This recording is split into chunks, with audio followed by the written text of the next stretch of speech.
Grab your pre-workout and turn up that volume. It is time for a new episode of the Powerlifter's Den with your host, Cam Smith.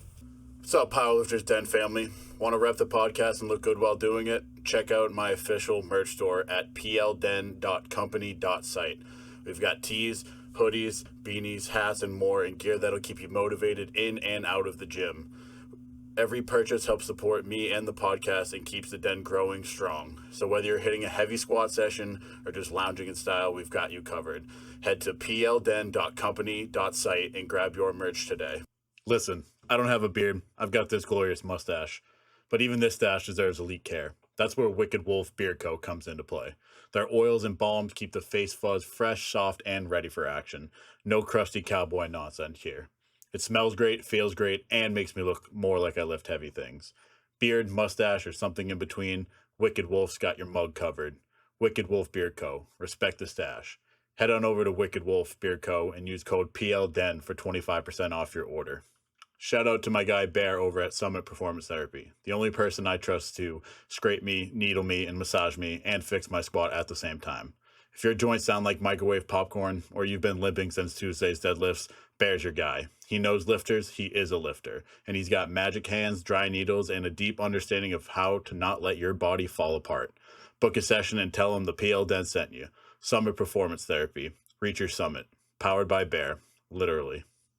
Hello, everybody. Welcome back to another episode of the Powerlifter's Den. I'm your host, Cam Smith, and today I want to bring on a friend, a sponsor of the podcast, and a powerlifter himself. Bear, why don't you introduce yourself? How's it going, guys? Behzad Bakhshandeh. A lot of you guys know me as Bear.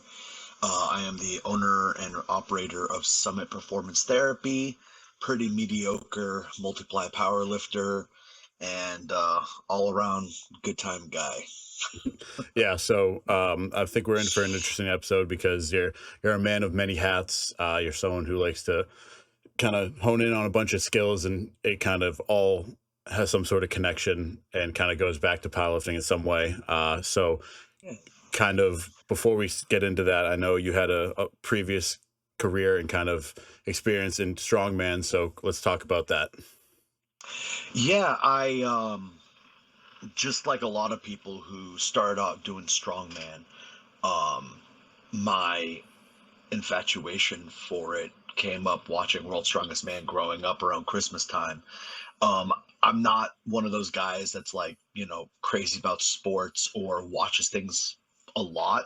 I don't really follow a lot of things. So one thing I've always liked growing up is just seeing really strong guys do really cool things.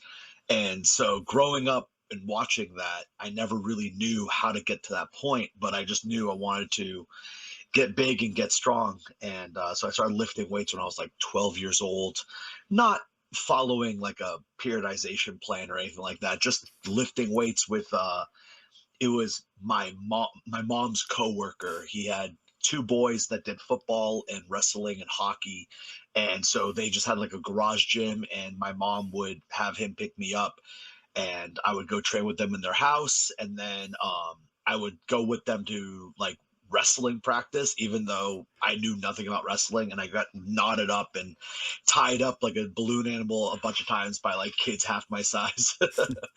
And you know just I really enjoyed the lifting aspect. Even in high school, I did 2 years of track and field and 1 year of football, and one of the reasons I really liked football is because we all lifted together. And so that was like, okay, cool, I'll just suffer through the football part and be third string JV as a junior.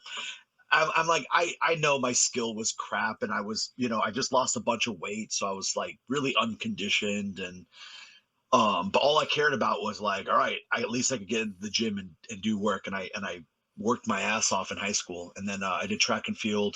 Again, really liked throwing in track and field because there was such a big part of lifting involved in it. Like you had to be strong in order to do this.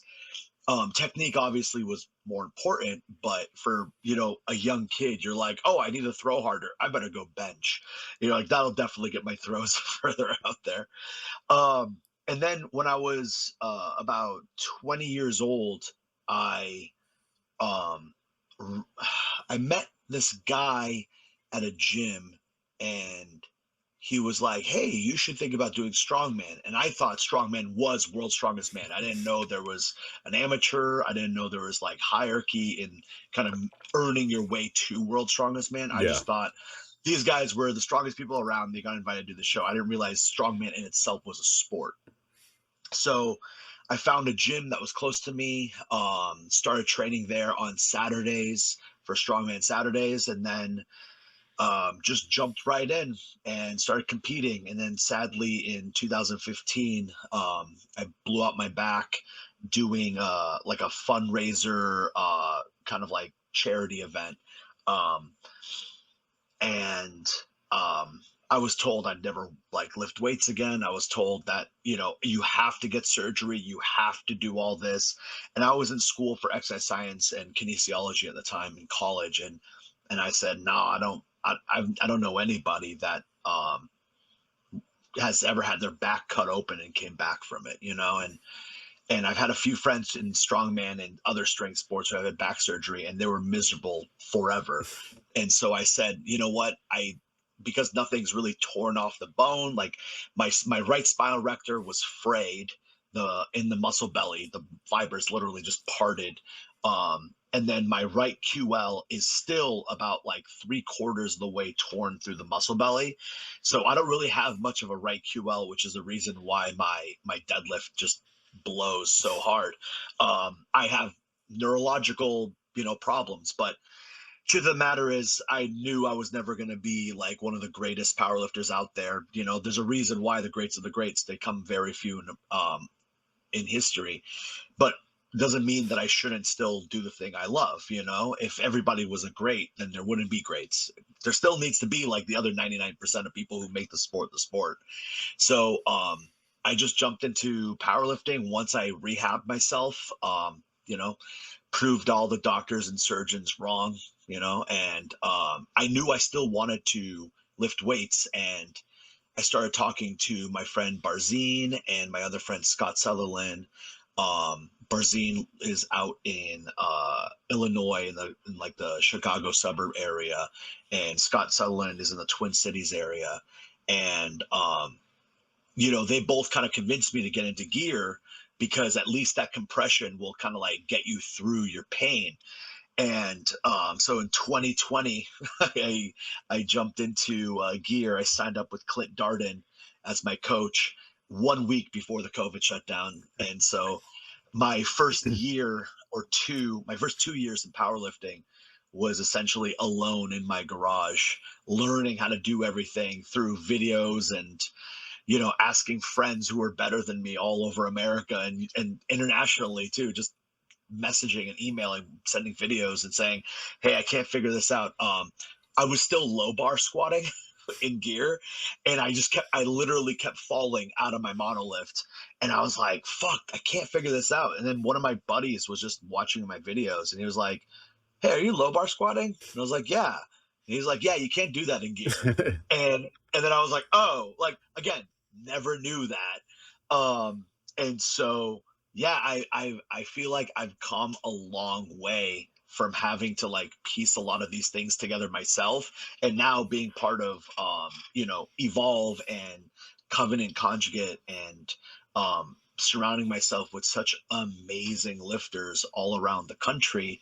I am finally getting to that point where I need to start tweaking things to get to where I want to be. It's no, I'm long past the neurological gains and newbie gains of it.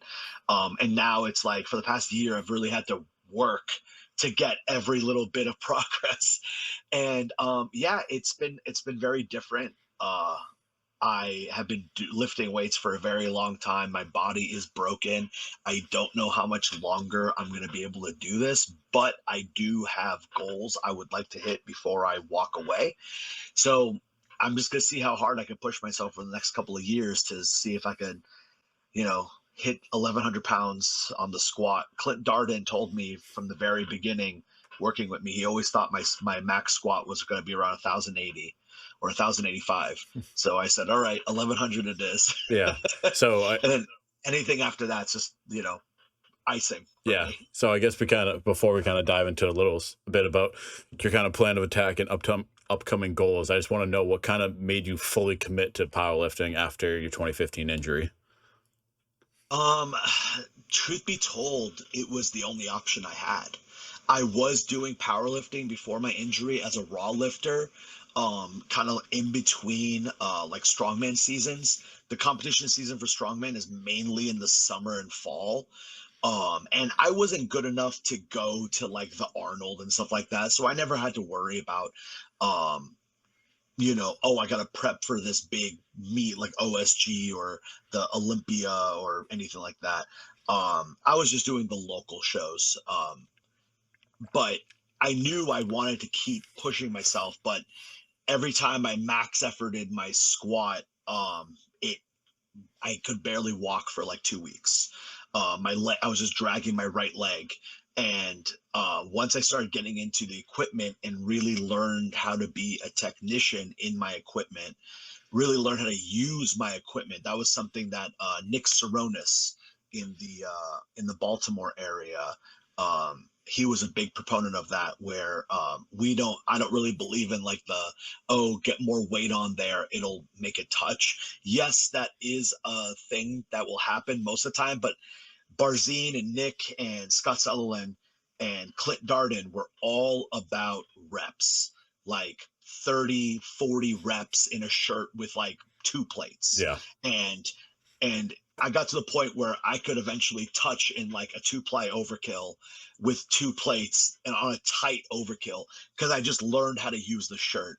And one thing I always loved is Barzine Vaziri always saying how he could touch with 2 to 3 plates in the same shirt that he benches almost 1,000 in. Yeah. And it's like, yeah, like that's how it should be. Like I personally don't like the idea of like getting out of my shirts. Like, okay, I have an opener shirt, a second attempt, a third attempt.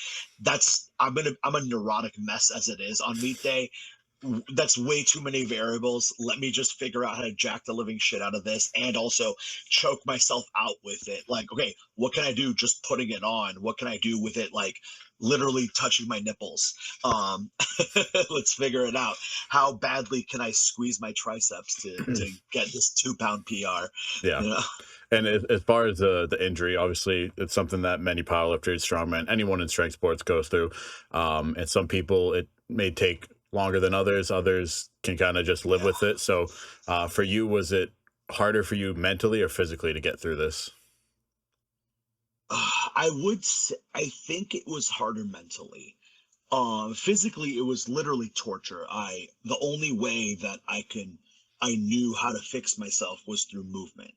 So one of the things that me and my chiropractor worked on was figuring out what movements were going to get my body working in the right way. So for a year, the only exercise I really did was try to do like a bent over toe touch, and I would get like my palms to right about my knees and my lower back would just seize up and I go into spasm, and I do it next to my bed. So I'd fall over on my bed, wait for my spasm to get over with, stand up, and then just take a deep breath and do it again.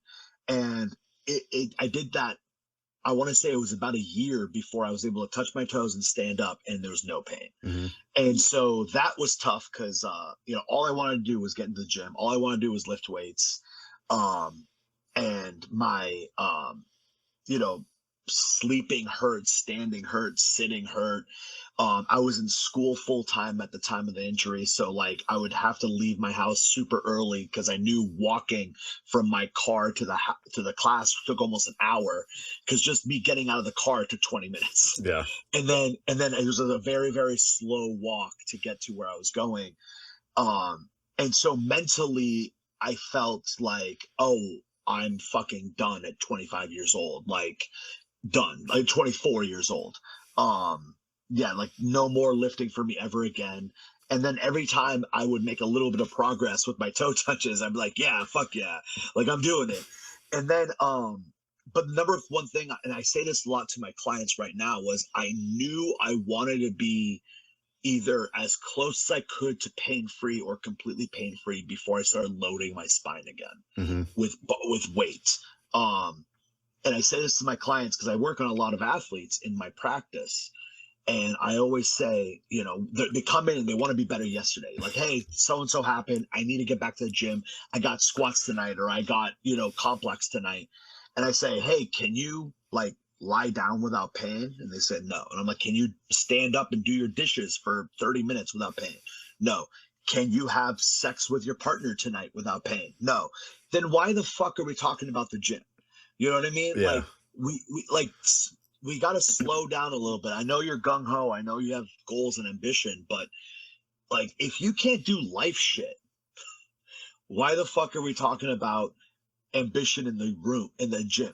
Yeah. The Yeah. weight room will be there. How about we just be pain free standing here first before we start squatting and deadlifting again? Yeah, well, I think a follow up to that would be, I mean, we can dive into this, obviously, your practice and kind of the industry as a whole, but we'll just start off by what's your take on like just rest and it'll go away?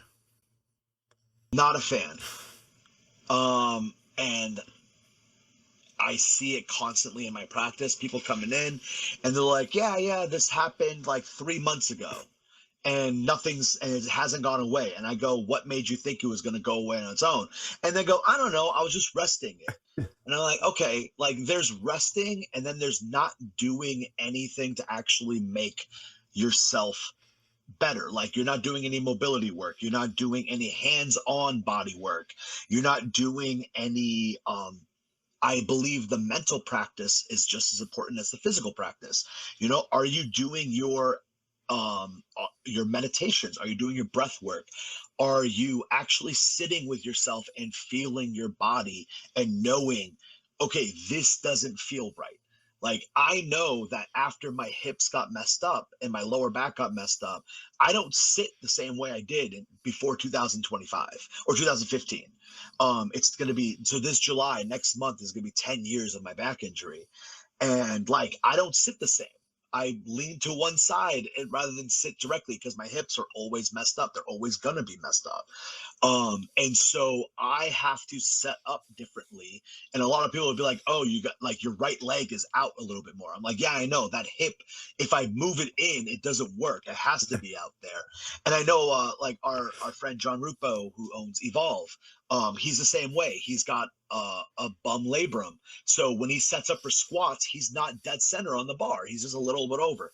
So things like this, knowing how your body works and efficiently is really important. And I think sitting with ourselves, where a lot of us are very ADHD. I'm very ADHD, very undiagnosed ADHD.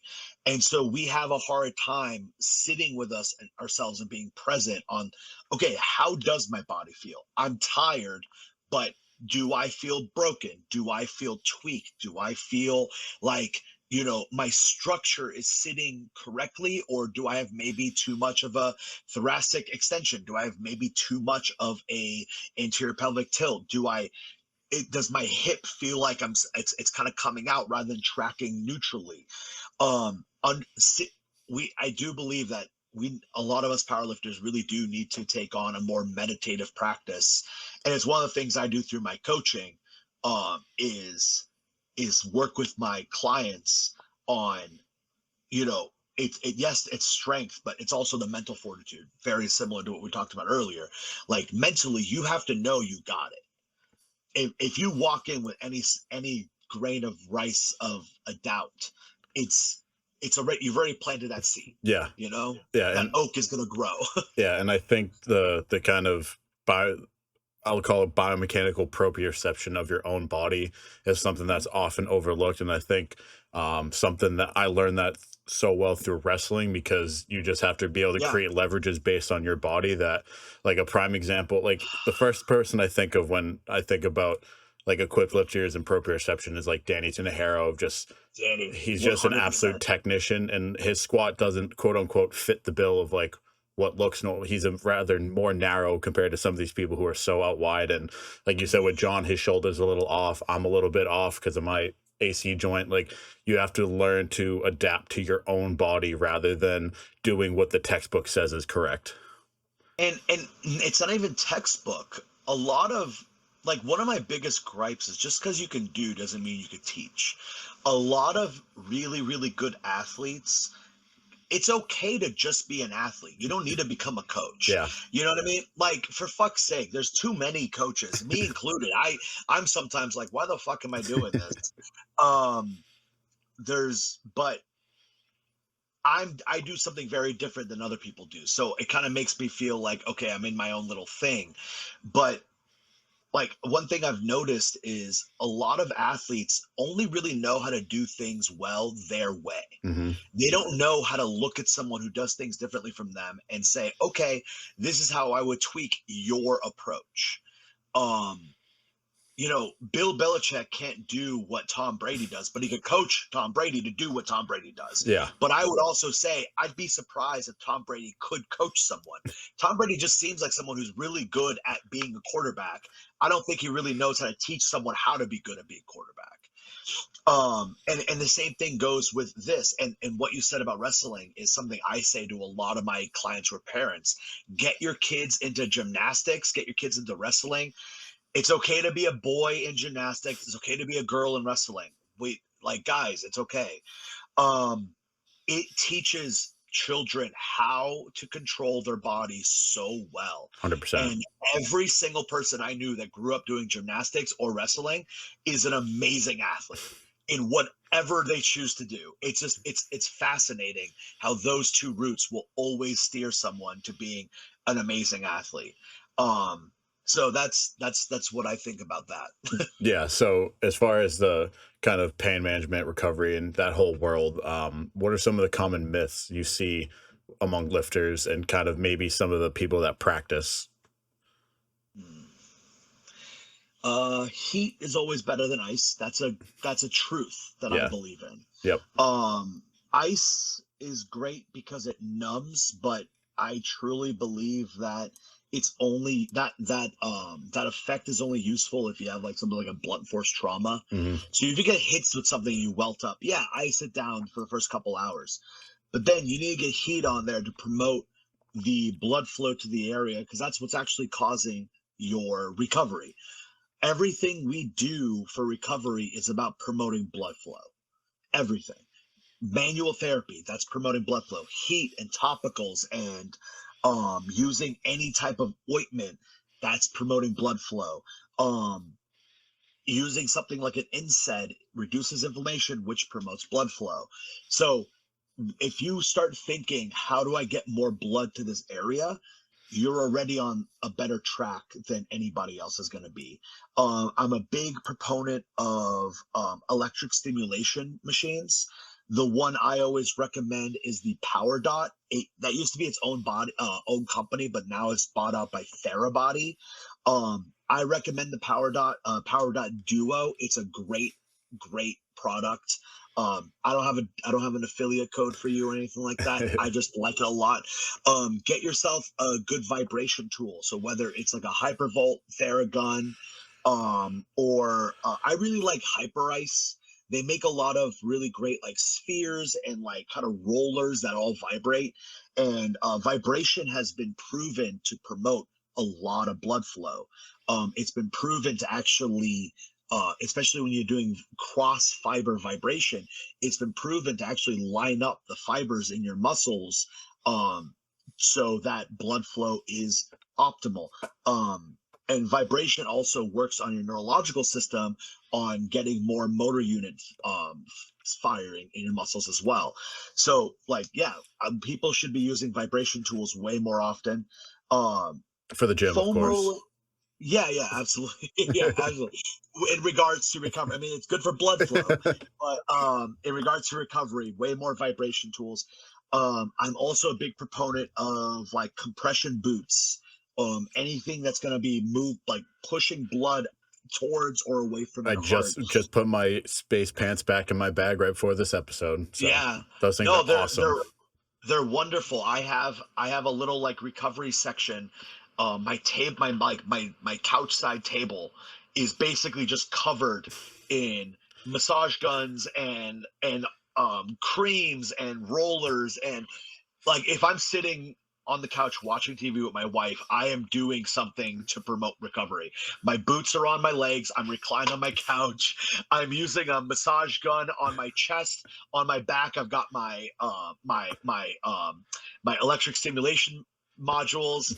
I've got like a topical cream on my elbow and my wrists, and like I'm constantly working because everything fucking hurts all the time between having my job as a body worker and all my fun things that I do always happens to just beat me up.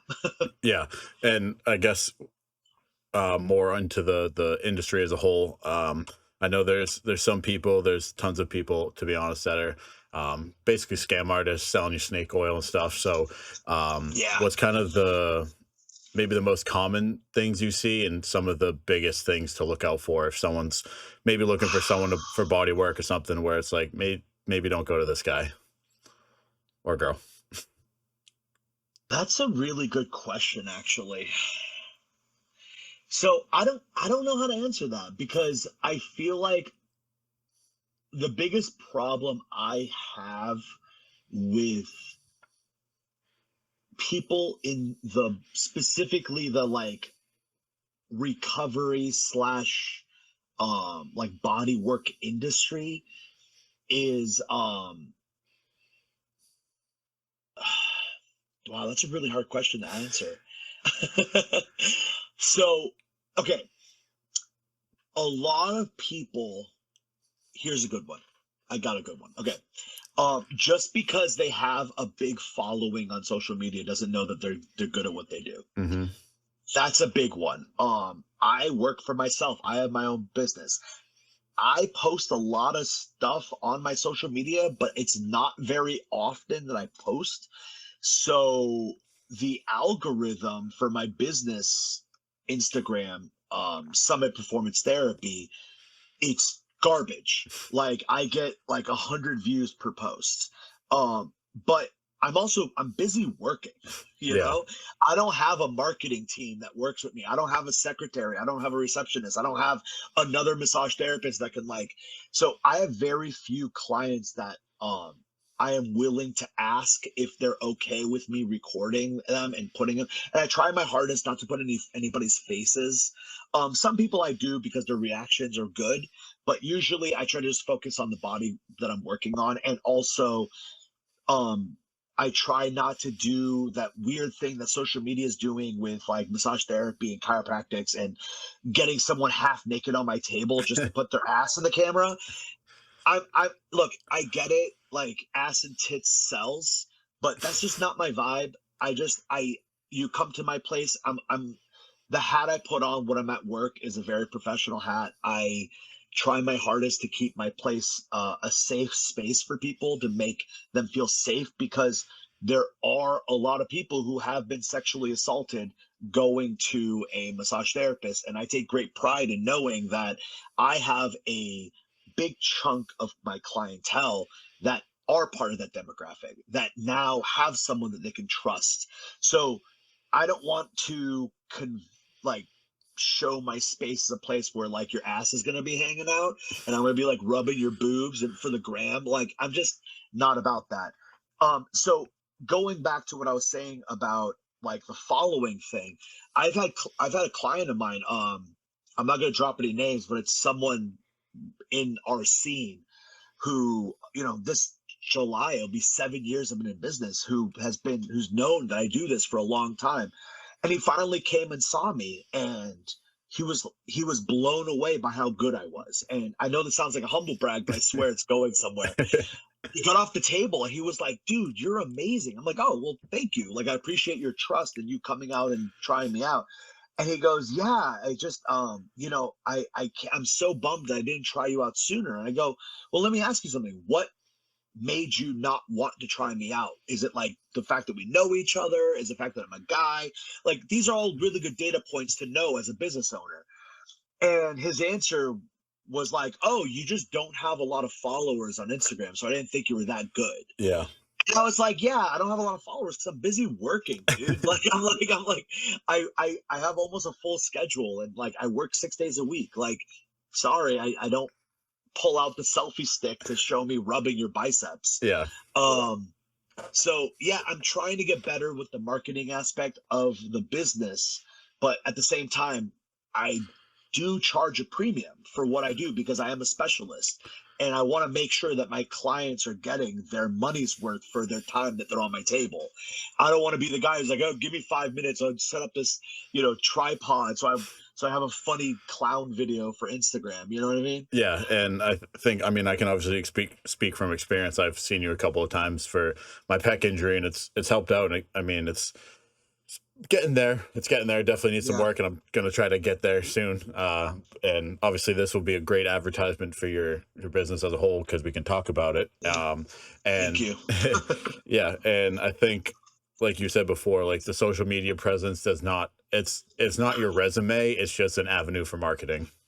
Yeah, and I think that's a thing that a lot of people need to remember is just because you're not this crazy high follower count influencer on Instagram or TikTok, you still know what you're talking about. You know what I mean? And most of the time, I would say there's a chance that those people who spend more time on their marketing, there's probably a reason for that. Yeah. They have more time in the day because they're probably not as good as you think they are. They just are spending their time doing Instagrams and stuff. Like some of the best tattoo artists I know don't have a big following. They're busy tattooing, Yeah. you know? Yeah. I was gonna say like my tattoo artist. I don't even know how many. I don't even know if he has an Instagram to be honest, because Yeah. he. But anytime I call, it's like 3 months in advance. So Yeah. it's kind of one of those things where it's like, if there was a way to, honestly, I think the best way to see if someone's good at what they're doing is to look at their schedule. If it's very filled, they're probably pretty good at what they do. They're probably good at what they do. Yeah, and I spend a lot of my time just taking care of my community. That's my big thing. Is like if you start taking care of the people that are just in your vicinity, and then you grow from there. Now I have people traveling multiple states away to come see me because they can't find someone like me near them. Yeah, and And they I think in the powerlifting world, it's something that, whether it's massage therapy, physical therapy, any sort of recovery, it's something that I don't know if it's just New England specifically or the country as a whole. It's very far and few between where you can find someone that understands powerlifting and that can actually do the correct things to get you where you need to be. that was a big reason why I went down the route I wanted to go. You know, growing up following strength sports and being a part of so many different types of strength sports between strongman and Highland Games and powerlifting and Moss wrestling and arm lifting and arm wrestling. I've done them all, and none of them crazy well, but I've done them all. And every time I had an injury and I would go to a massage therapist or a physical therapist, the answer I got was always like, well, maybe you should think of a different hobby. No. And it's like I'm not here for your opinion on that. I'm here to make like focus on your lane. They stay in your lane, help me get better. And that was an answer I never liked. And I'm one of those people where like if I don't like my practitioner, I just find a new one. So before I settled on my chiropractor that I've been on with 15 years now, he's the one that helped me work through my back problems. Um, I think I went to 10 or 11 different chiropractors, and I Yeah. was just like, nope, he's not my guy. Nope, he's not my guy. And then I show up in this guy's office and I tell him, yeah, I'm pulling a plane for some charity event, and he was like, cool. Like, what does that entail? And he was like super interested in what I did, and now it's like I now send other strength athletes to him because I know he's not going to sit there and be like, well, maybe you should take up jogging. It's Yeah. like, well, no, like he's the one who told me. He's like, most people have herniated discs.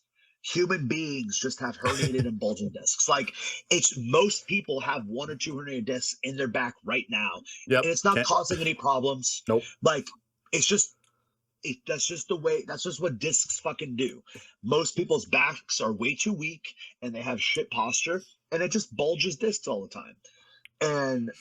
And so like he has helped me be able to better educate my clientele from the things that I've learned from him. And in case you guys are in the Upton area in Massachusetts, Dr. Carl Engelhart, he has no social media. He's not on anything. I think Upton Chiropractics or something like that. That's his business. Google him, maybe. I don't know. He's a great chiropractor. If you guys want his information, reach out to me. I'll give you his information. He's one of the best chiropractors I've ever worked with, and he's very evidence based, which I also appreciate. Um, and yeah, like getting a good team together, I think is really, really important. A team that's willing to work together. So now my physical therapist, my chiropractor, my energy worker, they all know my goals. They all know that I'm not going to stop doing this if I get hurt. And they're like, all right, well, we'll just make you as strong as we could possibly get you. Yeah, and I think kind of to add on to that, another recommendation, Ben Pauli out of RPG. Work Yeah, if you are in the area or even know any of us, to if you can work with Bear and Ben at the same time, it's miracle work, because one of the things I really like about what Ben does with giving his movements out and things is obviously he's a powerlifter himself, and he's aware that certain things have to be done at a certain level. Because I always yes. think about when I went to PT for my AC joint when it first happened. I walked in, the heaviest dumbbell they had was 20 pounds. The heaviest band they had was like one of those super thin, like yellow bands. And I was like, all right, there's my 20 sets of this, 20 reps of this. And they're like, well, how do you Right, feel? I'm like, it was easy as fuck. Like I bench 350, 375. And they're like, well, we don't know what to do with that. It's like, well, then right, what are you right. doing? Well, and that's a thing that like is why I also created what I did with in my practice called performance therapy. So because I have my education in exercise science kinesiology and then my massage therapy license, I kind of combine the two to do what I call performance therapy. It's my version of physical therapy, where we're going to spend half the time in the massage clinic room loosening up the tightness or and resetting you neurologically, and then we spend half the time in like the PT area, the personal training area, doing corrective exercise and loading exercises. And people come in and they're like, oh, you have like a lot of weight here. And it's like, well, yeah, because if you're dealing with someone who is a 700, 800 pound raw squatter, having them squat with 3 pound dumbbells Yeah. isn't gonna get them the stimulus they need. Like they need so much better. And going back a little bit to other recommendations, I know you recommended Ben. Sarah Buckley also is amazing. She's a WPO lifter, amazing power lifter. I believe she's on Laura's team. Yeah. Yeah. Um, I don't know if she's out of Ohio. That I'm not sure about. No, yeah, I feel bad. Sorry, Sarah. But Sarah Buckley, she has an amazing, she's an amazing mobility coach, and specifically for equipped powerlifters, which I think is really important. Um, yeah, she's awesome. Definitely. I've actually been thinking about working with her directly, like having her write some personalized stuff for me, Yeah. getting ready for Holy Wars.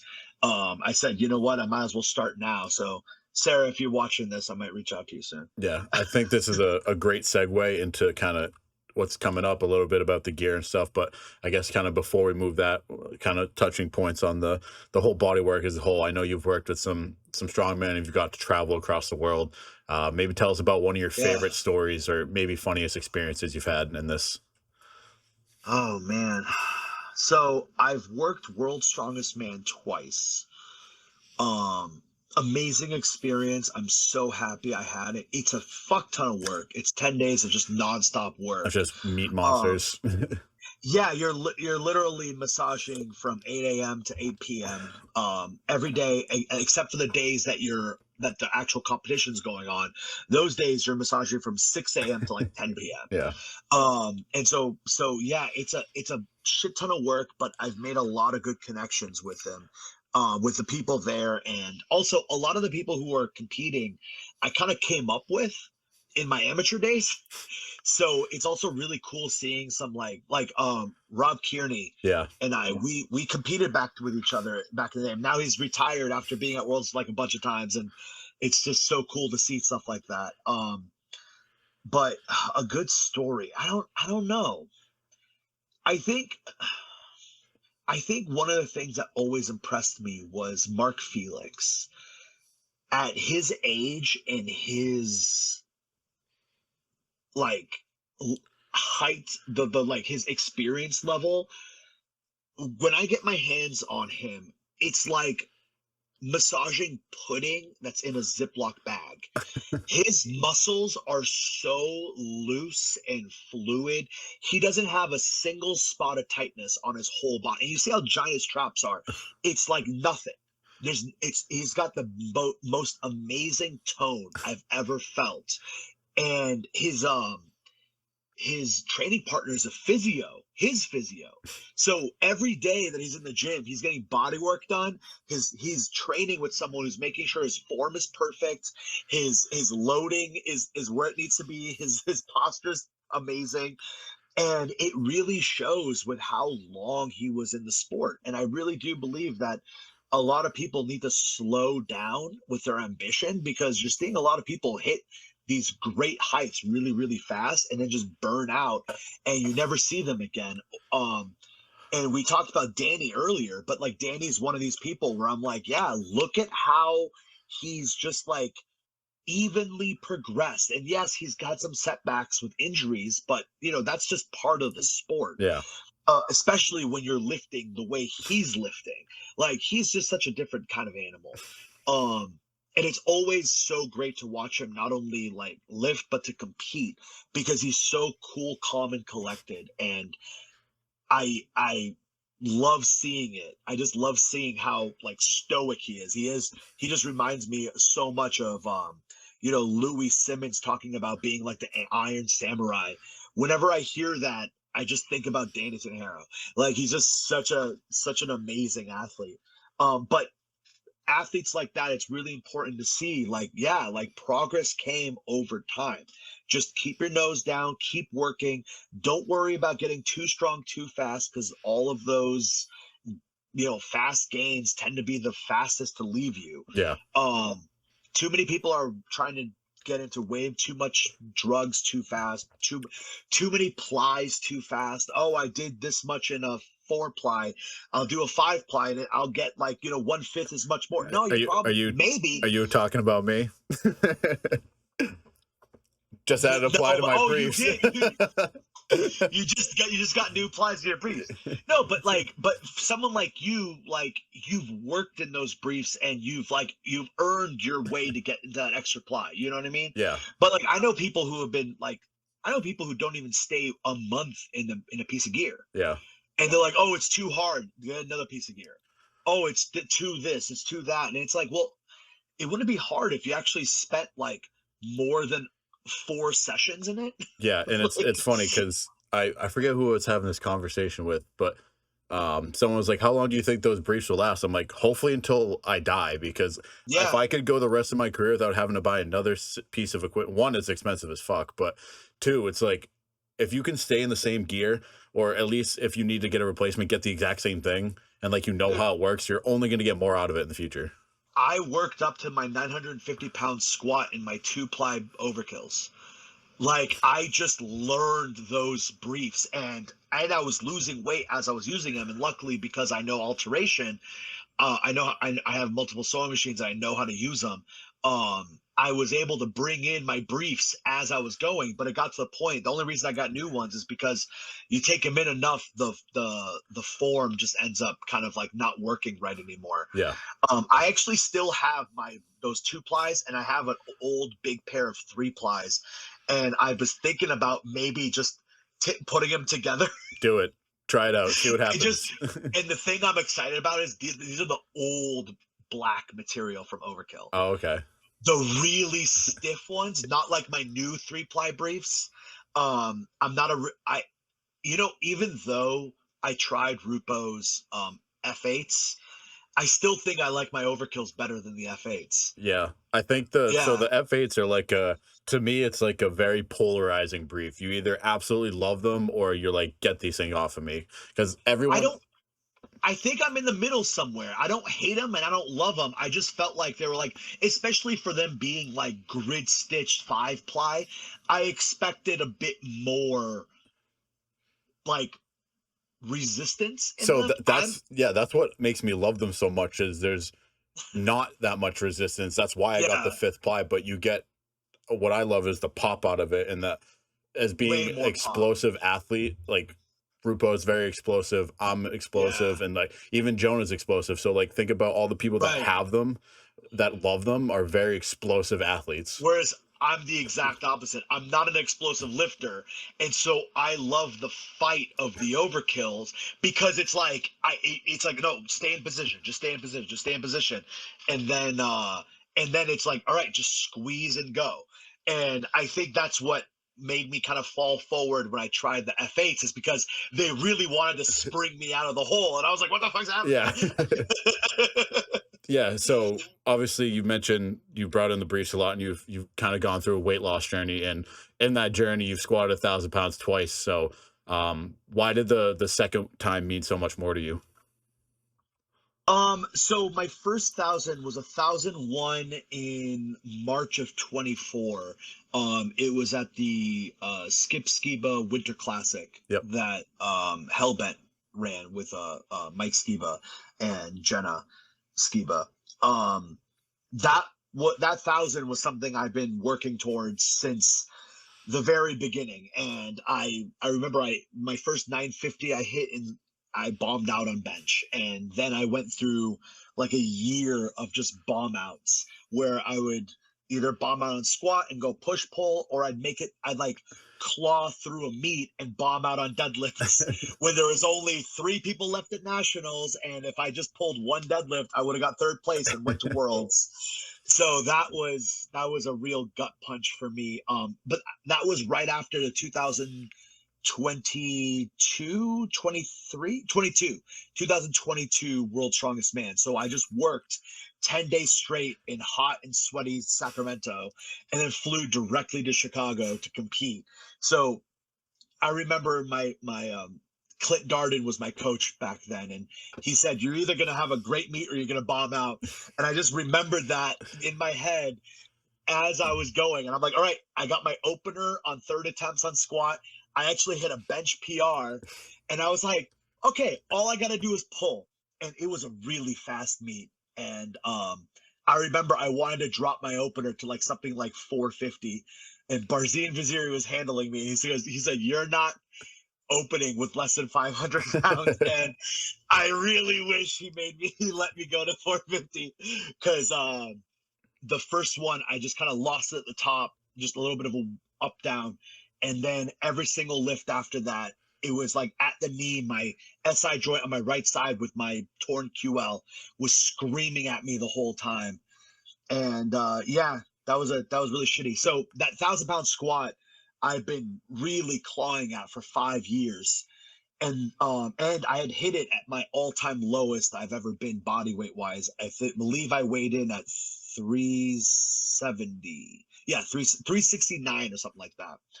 And then I compete, and then I got my invite to Holy Wars 2 that November, and I knew I wanted to drop down to 340. So I wanted to drop 30 pounds. I didn't know what that was going to do to my lifts, but all I cared about was like if I hit close or a little bit of a PR, I was going to be happy. So that was the first meet that I actually did like a water. I wouldn't say I did a water cut. I just like really watched what I ate. Um, and I weighed in exactly at 340.1 or something like that. And then that meet I really fought for 1,003. So I got a 2 pound PR on my squat while dropping 30 pounds of body weight within like 6 months. So I was pretty proud of that. And one of the things growing up in strength sports and being a big guy is you have that fear of, okay, if I lose weight, I'm going to lose my strength. And I've proven to people that you could lose almost 200 pounds and get stronger doing it. You just have to do it right. You can't do your crash dieting. Yeah, it's going to be a slow process, but again, you got to get right with the mental aspect of things.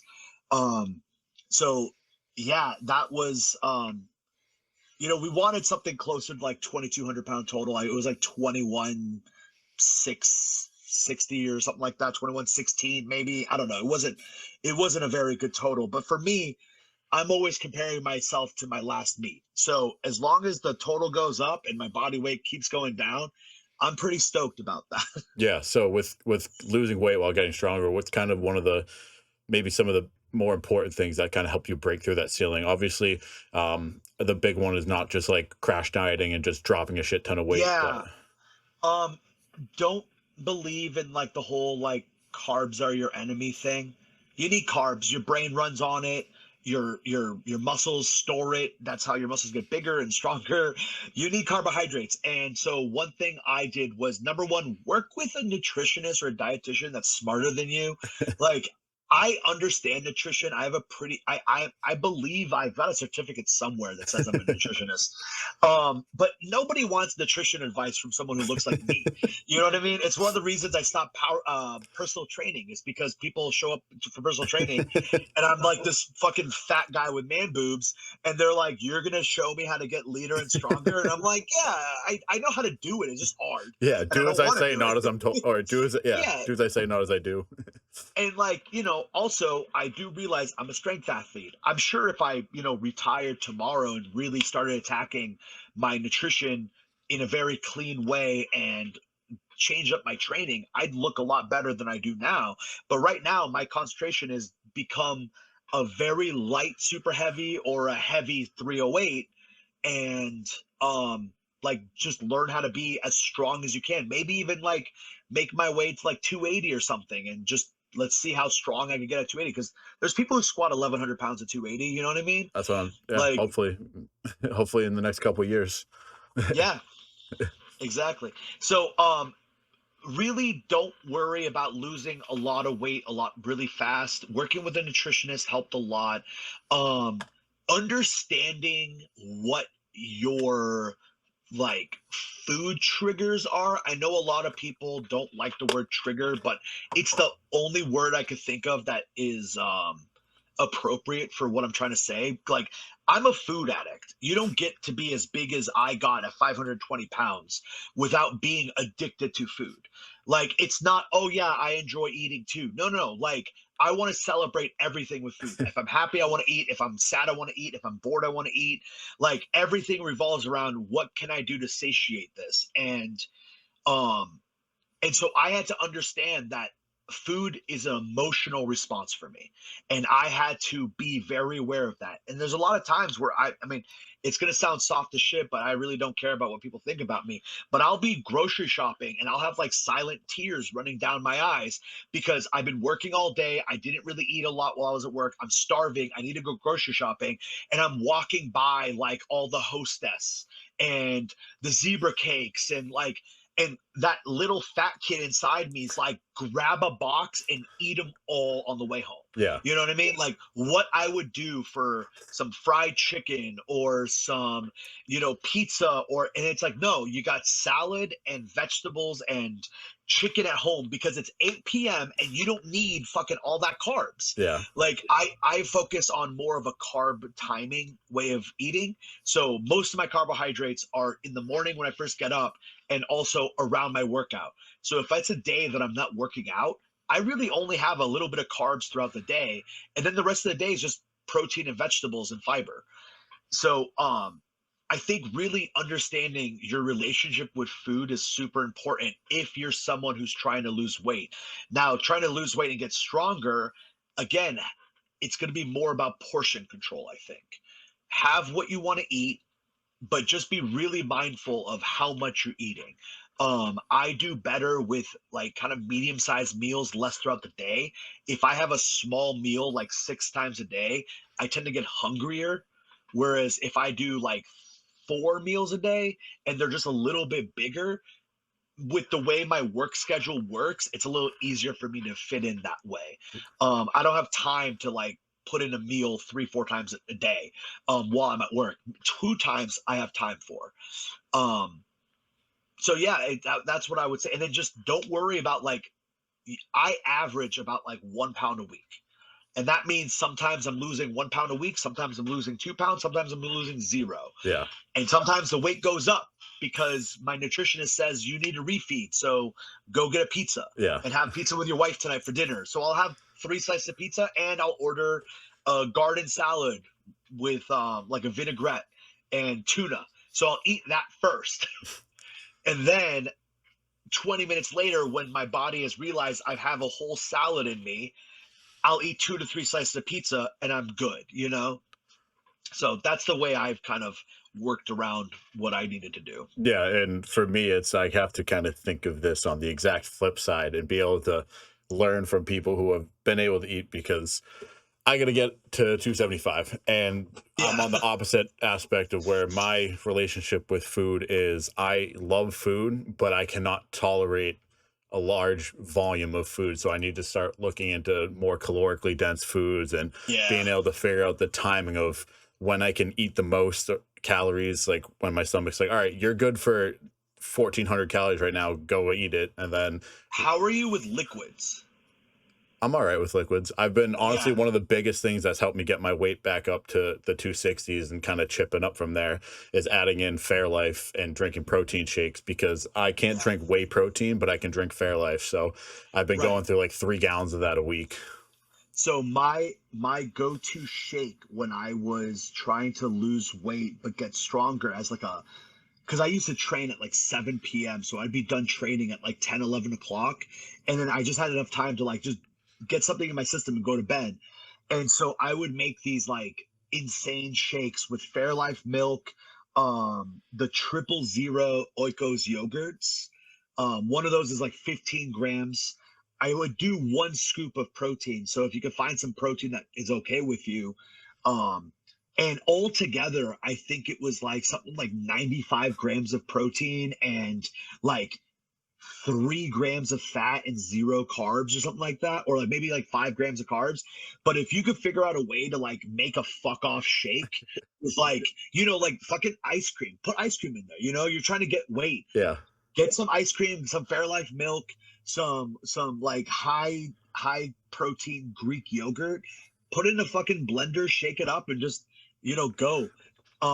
There's a strongman I knew back in the day. He was a 175er, but he was one of the strongest people I've ever known in my life. His name was Matt LeBlanc. He's still around, and he doesn't really compete anymore, but he's still around. And he would do these shakes because he would train so hard and he would eat so much and he'd go home and he'd lose a pound.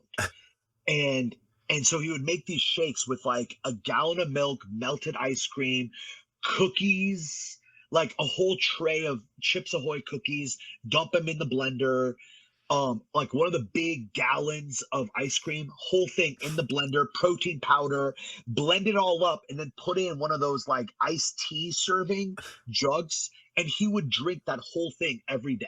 Oh my God. And it was like literally every single serving was like 1,000 calories, and but he also would train like a fucking lunatic, and he would go on runs because he was a Marine. And so he was a 175er that was just like looked like he was just like built out of marble, just abs, pecs, delts. And he was like this tall to me. And he was one of the most amazing. I think he had something like a 330, 340 log Wow. overhead. Yeah, at 175. Like it was unbelievable. Amazing athlete. And I'm a little worried that I've undersold it. It might have been 350 or something like that. Like just stupid strong. And he would always do like the hardest things. He would pick the thickest handles. He got a custom log made for himself with handles thicker than a Coke can. Oh my God. And that's what he would use to log press. And it's like, sure, just make it harder. You know what I mean? Like I'm like trying to find like the smallest diameter I could possibly get my hands around. Yeah. So as far as upcoming, I know Holy Wars is what are we, 8 months out now or something like that? Something like that in February, yeah. So I've got what my countdown here. yeah. So for you, what are some of the big goals, whether it's numbers or just maybe performance or kind of just maybe a different way you're attacking this prep? So I'm attacking this prep a little bit harder than I have my other preps. I stepped down as my position of state chairman for APO. And you know, working as much as I do, plus running 3 sanctioned powerlifting meets a year, plus helping out at like events. I've learned that I need to pull away from all that other stuff to try to make room for my goals. Yeah. And so I think going up to this meet, I'm going to be a lot more focused, um, which I'm excited about because it's been a long time since I've had like this much drive to do well at a meet. Yeah. Goals wise, very similar in the sense of I'd like to get down to like 320 ish, maybe even like 315. I don't know if I'm ready to lose my numbers yet, or my letters, I mean. I'm not ready for 308 yet. I think I still want to see what I can do as a super heavy. Number one, there's not a lot of us, so like I don't have to worry about the whole like competing with someone else at a meet kind of thing. I mean, I know I'm not going home with best lifter, and I'm usually very surprised if I win anything at a meet. Um, Unless I'm like the only one in a weight class. But truth be told, I don't really care about the awards. I just care about how my performance was. I would like to finally get my competition bench over 600. I've done 650 so many times in the gym, but every time I compete, I get really worn out after my squats. I really like training. I'm not great at competing. Clint Darden always said I was a game day lifter, meaning I always did really well at meets. But I don't know. I feel like I've been lately just been getting into my nerves a lot and feeling the stress that I put on myself. And I've been really trying to remember that the whole point of this is to have fun and do fun things. Yeah, I just want to touch on that because I'm trying to think here because I'm very much a game day lifter. I'm very much a game day competitor. It's like Mhm. there, you'll if you could go back and talk to a lot of my people I'd wrestle with in the room, like they'd kick my ass at practice or whatever, and I'd go out on the mat and I'd absolutely like bully some kid that beat them the round before, or like you've seen it at meets. Like I and not in a bragging way, but like I perform well at meets. I do well at meets, and like you saw this past prep, like I probably missed a squat every single fucking week. Yeah. I don't know what it is. I need to think of some sort of way to explain how my mindset on meet day is so different than a training day or a practice that it translates to the field. And I think it's okay that it's different because, we have 1, 2, maybe 3 game days a year. And I feel like more tired from the mental aspect of competing than the physical aspect. I feel like I put so much into it that like mentally I'm just drained for 2, 3 days afterwards. If I had to get to that point every training day, there's no way I would continue the sport. You know what I Yeah, mean? yeah, I truly believe that training should be fun, it should be lighthearted, up until the point where I you walk up to the platform to do your lift. Then get serious, dial in, do your lift, and then go back to having a good time. Um, Too many people try to like make their gyms like Westside 2.0. yeah, And it's like Westside was Westside because it was Westside. exactly. You know, you're not gonna get that through any other environment. And yes, they were hard asses. Yes, there were tough guys there who it wasn't uncommon to from. I'm talking like I've ever fucking been there. I've never been to West Side. But like through stories, it's like, oh, it wasn't uncommon that all these fights would happen and all these things. Like, yeah, you have all these people who are like that. That's where the best of the best were. That's where the ambition was. And those a lot of those people were willing to die for that shit. I'm just not. Like, this is very much a hobby for me. I pay to do this. I don't get paid to do this. Um, it's just something I enjoy doing. And for me, it's as long as it's something I tell you probably hear me say it to Dennis a lot whenever he comes out to train and I'm coaching him, or I yell at him at meets all the time, is like, keep smiling. Like, I want to see a smile on your face. And every time he walks up to squat and he gets that like serious rah rah rah, I'm a big dog bullshit, his squat goes to shit. And then he walks up and he's smiling and he kind of focuses and he slows things down and he just fucking kills it. So now it's like every time he's up there, I'm like, I want to see that fucking smile, dude. Like fucking keep smiling, keep smiling. I don't think I should hear you anymore. I haven't said anything. No, I can't hear you. Yeah, so I mean, to kind of touch on that, it's funny because that's one of the things. Now that you say that, one of the things that I learned in football, this was during college, was, I mean, you go into a locker room right before a game, everyone has their own rituals, their own things, everyone's doing whatever. There's the one kid in the corner praying, there's one kid banging their head off the locker, there's the other Yeah. person taking shots, and there's the other person laughing and joking. And it kind of, it's whatever works best for them. And I found that having that lighthearted energy and being able to focus when it's time to focus is what gets me to perform. Yeah, absolutely. You're the like you can't keep revving that engine. You're gonna flood it. So I keep those RPMs for when I'm on the platform, and then everything else I'm coasting. I'm joking, I'm hydrating, I'm eating.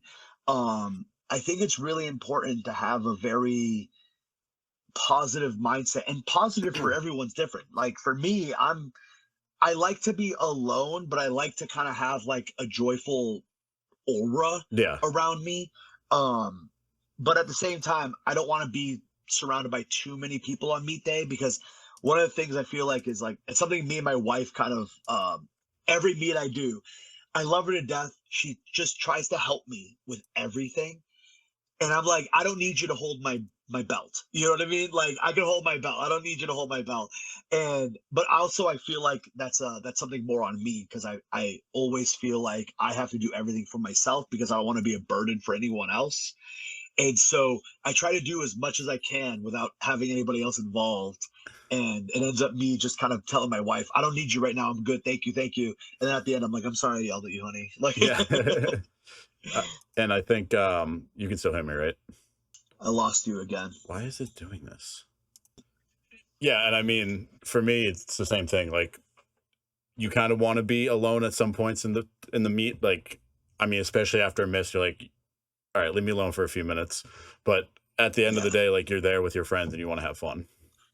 Yeah, exactly. It's hard. It's a hard line to balance for me, but I'm trying to get better at it. Yeah, but I think we can wrap things up here. So I'll ask you my final Okay. question: if you could give a new lifter or someone going into the first meet a word of advice, what would you tell them?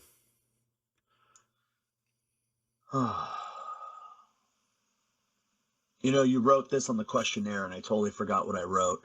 But I mean, I would have to kind of go back to what I just said to you.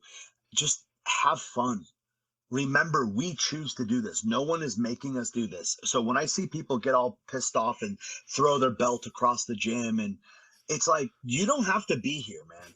You know, any one of us could be out doing way more fun things. You know what I mean? Yeah, Like we live in New England. It's such a like tight, small area that there's so much traveling that we can do out here. Go do another sport. Go hiking. I don't give a fuck. You don't have to be here. You're bumming me out with your shitty attitude.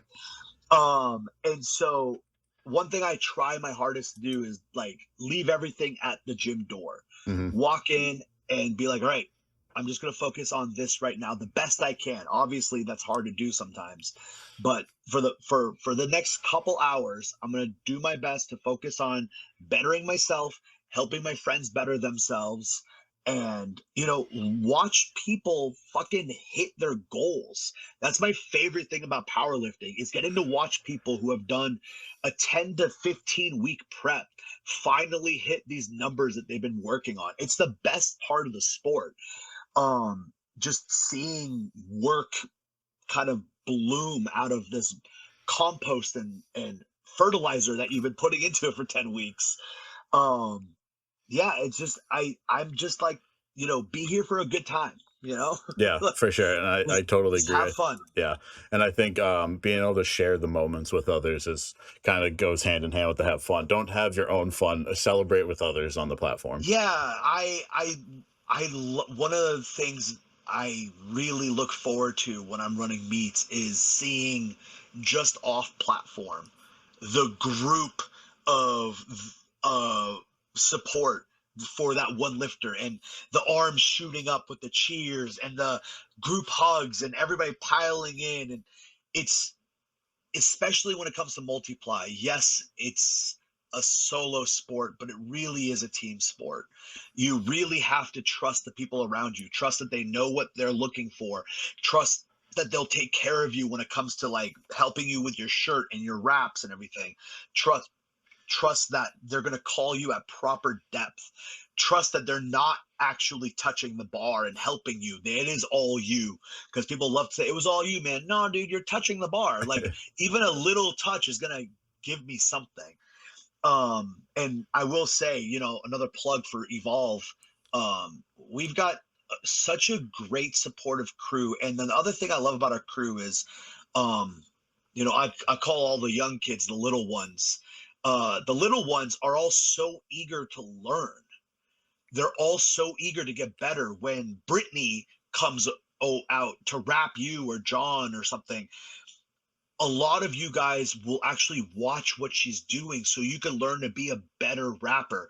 When I'm getting into my Overkill shirt, and then John's getting into his FH shirt, and Charlie's getting into his Titan shirt, we're all watching because all the shirts are set differently. Yeah. And it's like we all want to help each other. So like, yes, John is mainly the guy who handles me at meets because he's the guy I mainly train with. But I love that some of you guys are like, well, I want to know how Bear likes his shirt, just in case, okay, John's busy right now or John's competing right now. I need someone to help me here, Yeah. I truly believe that you need to know how everyone in your team likes their equipment manipulated, because it is a really truly is a team sport. We're all there spotting each other. We're all there like looking out for each other. We all want our numbers on the board to go up, and we all want to take each other's spots if we're the same weight class. Yeah. But it's all in good faith. It's all like, I can't, like Eric, I tell him, I can't wait for you. Like, I want to be the person to hand you the chalk so you can wipe my name off and write your name in. I want to see that. So I truly believe that community versus, um, it's community over competition. Yeah. I definitely You agree. know? And so I wanted to thank you again for taking the time to come on. It was my Yeah. pleasure. No, dude. Thank you for having me on. It was a real honor, and I love what you're doing with this community. You're doing Awesome. a great job, man. Thank you.